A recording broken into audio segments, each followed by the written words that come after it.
Ang Espiritu ng Diyos at ang Espiritu ng Antikristo.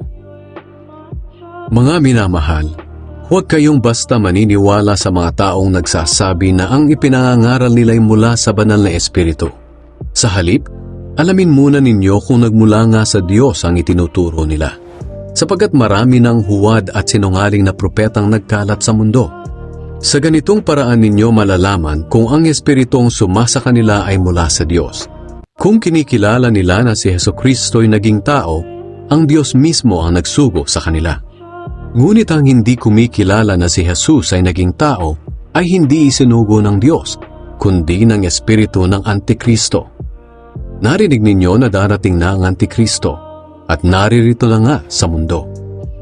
Ngunit mga anak ko, kayo'y sa Diyos at napagtagumpayan na ninyo ang mga huwad at sinungaling na propeta. Dahil ang Espiritong nasa inyo ay higit na makapangyarihan kaysa kay Satanas na siyang nagahari ngayon sa mga makamundo.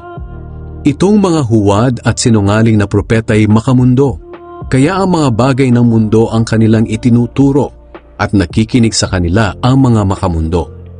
Ngunit tayo naman ay sa Diyos. Ang mga kumikilala sa Diyos ay nakikinig sa mga itinuturo natin. Ngunit ang mga hindi kumikilala sa Diyos ay hindi nakikinig sa atin.